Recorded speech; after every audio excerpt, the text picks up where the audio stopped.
With 42 appearances between them, the sight of this year's finalists John Higgins and Mark Williams at the Crucible has become as familiar as the theater's rust-colored seats. As they continued their battle on Monday night to become the oldest world champion since Ray Reardon in 1978, another stalwart was missing the showpiece for the first time since it moved to Sheffield a year earlier. Player-turned-commentator Willie Thorne was watching from his Leicester home as Williams took a 15-10 lead into the final session. Thorne remains part of the BBC's stable, but received a phone call in October informing him that his services would not be required at this season's UK or World Championships. The 64-year-old was declared bankrupt in 2015 after borrowing £1 million to fund his gambling addiction. He tried to commit suicide before being found by wife, Jill, and has undergone surgery for prostate cancer. But the man known as Mr. Maximum says his relegation by the BBC has been just as hard to handle. I was devastated when I got the call and I've missed it terribly, Thorne told Sportsmill. Apart from deaths in my family and going through what I have with bankruptcy, this has been the toughest 2 weeks ever. I've had a lot of depression in my life.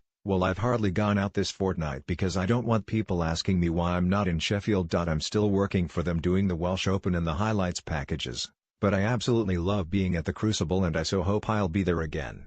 Thorne can take heart from this year's final pairing. 12 months after pondering retirement having failed to qualify here, 43-year-old Williams is back in the final 15 years on from his second title win. Higgins, 42, first lifted the trophy in 1998 and is chasing a fifth crown to match Ronnie O'Sullivan's haul. Everyone says the game's moved on since the 90s, well here's proof that it hasn't, said Thorne. If this was played over a shorter format you would get a different winner every time, but to win a world championship you've got to be a real warrior. I hope they don't make it shorter because it's a great test. It's about being able to discipline yourself over a fortnight. That's why Ronnie hasn't won it more. That man is a genius and he should have won it 10 times.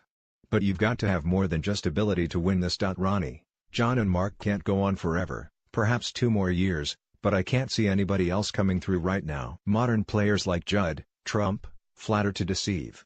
Higgins' steel has become the stuff of Sheffield legend. He overturned a 10-7 overnight deficit against Judd Trump to win his last title in 2011. The same powers of recovery were required 7 years on, as Williams won the last 3 frames on Sunday to hold that same advantage. But Williams is a wilier foe and, just as he did 24 hours earlier, won the first 4 frames on Monday to stretch his lead to 7. Higgins knows such tasks are not insurmountable, having seen a 6-frame lead evaporate against Mark Selby in last year's final, but that was at 10-4 and Williams was now just 4 from victory. Undeterred, Higgins set about climbing the mountain by winning the next 2. He was suddenly back in stroke and went agonizingly close to his first Crucible maximum break in the next, only to break down on the 11th red. The momentum was back with him, but like on Sunday night Williams had the last word to take a 5-frame lead into the evening's finale.